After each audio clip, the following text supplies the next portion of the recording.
আউযু বিল্লাহি মিনাশ শাইতানির রাজীম বিসমিল্লাহির রহমানির রহিম।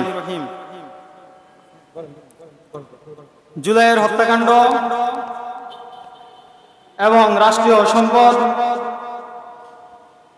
নির্বিচারে লুট, পিয়ার পদ্ধতির প্রবর্তন এবং ভারতের পানি আগ্রাসনের প্রতিবাদে অনুষ্ঠিত আজকের এই গণসমাবেশে আমার সামনে উপবিষ্ট বিভিন্ন ওয়ার্ড থেকে আগত ইসলাম প্রিয়, দেশপ্রিয়, মানবতাবাদী সবাইকে ইসলামী ছাত্র আন্দোলন বাংলাদেশ ঢাকা মহানগর পশ্চিমের পক্ষ থেকে বিপ্লবী সালাম এবং অভিনন্দন।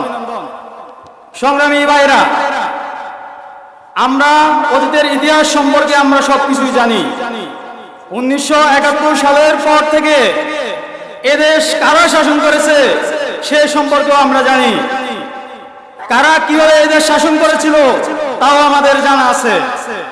আমরা সোজা স্পষ্টভাবে বলতে চাই, এই বাংলাদেশে যেহেতু আমাদের দুইবার বলা লাগে আমাদের রক্ত দেওয়া হয়ে গেছে, আমরা 71-এ রক্ত দিয়েছি, 2024-এ রক্ত দিয়েছি, অতএব আর কোন লুটেরাদের এদেশে ক্ষমতায় যাওয়ার সুযোগ দেওয়া হবে না, হবে না, হবে না। আমরা সবার চরিত্র সম্পর্কে জানি। আজকে আমাকে অনেক বড় বড় কথা বলে, আমরা সবার চরিত্র দেখেছি। 1971 সাল থেকে শুরু করে এই পর্যন্ত যতগুলো শক্তি বাংলাদেশের রাষ্ট্রযন্ত্র পরিচালিত করেছে প্রত্যেকের চরিত্র সম্পর্কে আমাদের জানা আছে। অতএব আমাদেরকে সজাগ থাকতে হবে, আমাদেরকে তৈরি হওয়া লাগবে। আগামীর বাংলাদেশ হবে ইসলামী আন্দোলনের বাংলাদেশ। কারণ ইসলামী আন্দোলন বাংলাদেশ 1971-এর মুক্তিযুদ্ধের চেতনাকে ধারণ করে। ইসলামী আন্দোলন বাংলাদেশ এদেশের হাজার বছরের সংস্কৃতি, চিন্তা, চেতনাকে ধারণ করে। ইসলামী আন্দোলন বাংলাদেশ কোন হিন্দুয়ানি এবং পশ্চিমা সংস্কৃতিকে ধারণ করে না।